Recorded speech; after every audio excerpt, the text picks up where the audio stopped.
welcome her in. Obviously, glad you could join us. Brian Glenn from Right Side Broadcasting Network. We're live right now. First of all, our condolences to you on behalf of everyone at Right Side Broadcasting and of all Americans. We are you remain in our prayers, not just now, but forever. What would you like to say to the media watching, or to the American people watching right now? I would like to say that this was a protest, not an insurrection, and the mainstream media needs to stop pushing that narrative forward, and at this point that should be a libelous comment. My daughter was a proud American patriot. She served this country her whole adult life. She loved God, loved America, loved her family, and came to D.C. to hear Donald Trump speak about a stolen election. She felt like that was her last time to hear him speak. Little did we know that'd be her last time to hear anybody speak after she was murdered by a careless, reckless Capitol Police officer, Michael Byrd, who should have been fired 2 years ago for leaving his loaded weapon in a public restroom. I feel like the Capitol Police need to change the way they do things. They operate with impunity, which I did not know until my daughter was publicly executed. I think that most of America does not know that the Capitol Police Department works with impunity. They're not subject to FOIA. They're not subject to transparency. They are another arm of Congress, and they don't answer to an external review like every other police department in this country. My daughter was an amazing, energetic, independent, powerful woman. And I miss her every day. And I'm here because Americans do have the right to protest. It's your right as an American citizen to protest. I would also like to say to Nancy Pelosi, this is not your playhouse, and it is not your private domain. The surveillance cameras were put up to capture what happened that day. The American people have a right to see the 14,000 hours of footage. It's not her personal footage. You're not the queen, Nancy Pelosi. This is America's 14,000 hours of missing footage. We have a right to see it. That was the purpose of the cameras. We have political prisoners in jail in America, not in some third world country. We have political prisoners to this day in solitary confinement, being denied the due process that they fought. Most of them veterans fought for their right to be in this country, to exercise their First Amendment and the right to protest, and they are being denied the rights that they fought for this country as they sit in the Washington, D.C. jail, being denied due process, being denied adequate legal representation, being denied adequate nutrition. Medical services. Thank you. Medical services, access to their lawyers, access to their families, and this is America. This is happening in America. Yeah, Ashli was in the military. Ashli was a United States decorated war veteran of the United States Air Force. She was a military police officer and was well versed in the use of force continuum. And I would like to say that Michael Byrd skipped 1 through 6, and he should absolutely not be able to hold a weapon anymore. And also, not only did he shoot my daughter, he ran around the floor of the Senate that day with the careless, reckless behavior of his firearm, and he should be held accountable. Mickey, thank you so much for sharing your thoughts and feelings. I think you're a victim of today. You lost your daughter, and I think people need to recognize, especially ask you all in the media, to remember there's a family behind Ashli Babbitt, and this is her mother. And I think in going forward in this time of division in politics, we need to remember that we're all people.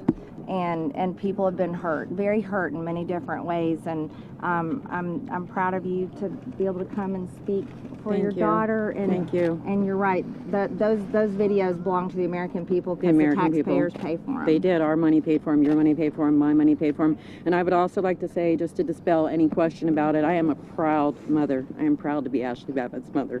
So anybody that has any smear things to say about her, Ashli was a person. She was a flawed person, not a perfect person, but she was an American citizen. She was a decorated veteran, and I am proud to be her mother. Yeah, amen to that. I think President Joe Biden is more the divider in chief.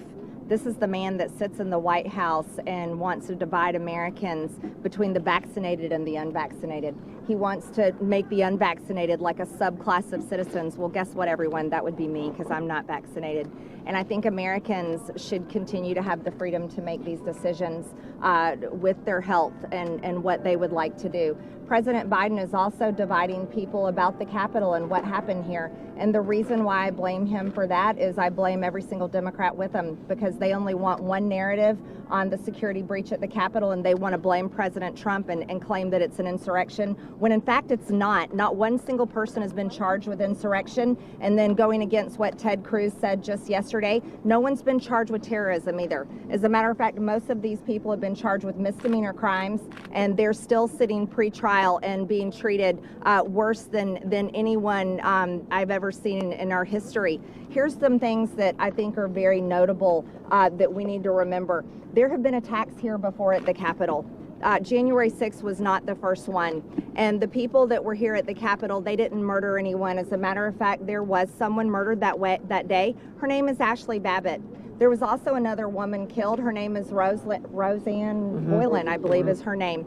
And there needs to be answers given about that, because her body was cremated here in this city just a few days after her death. There was a lot of things that happened, and I think what is also tragic is that Capitol Police here were left without help. Why wasn't the National Guard here? That is very upsetting to me. I was in the chamber that day. I wasn't hiding out in my office. I happened to be in there working very hard on what Matt and I had spent so many hours. I mean, I can't even believe how many hours we spent over Christmas and New Year's preparing to legally object to Joe Biden's Electoral College votes, which we are given the constitutional right to do as members of 25 communities considered not important, those riots that happened there, where they still are suffering the long-term effects, billions of dollars in damage. Why is that not important? Rules Committee objected in 2017 to the certification of the state of Alabama, a state that Donald Trump won by over 40 points. I think the last Republican president to be sworn in without Democrat objections to electors was George Herbert Walker Bush.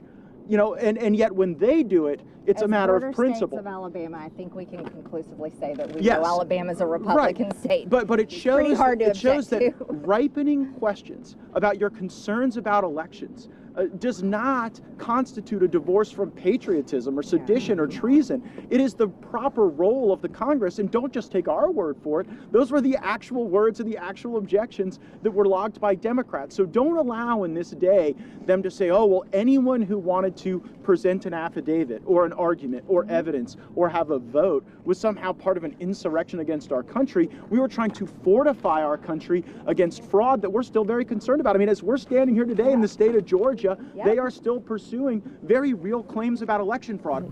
I'm here today to honor my daughter's memory and reinforce the fact that this is still America. We can still gather, we can still exercise our First Amendment rights, and that it wasn't squashed out of us. It was attempted to kill a movement, but America, this is America, and we have a right to voice our opinions. My daughter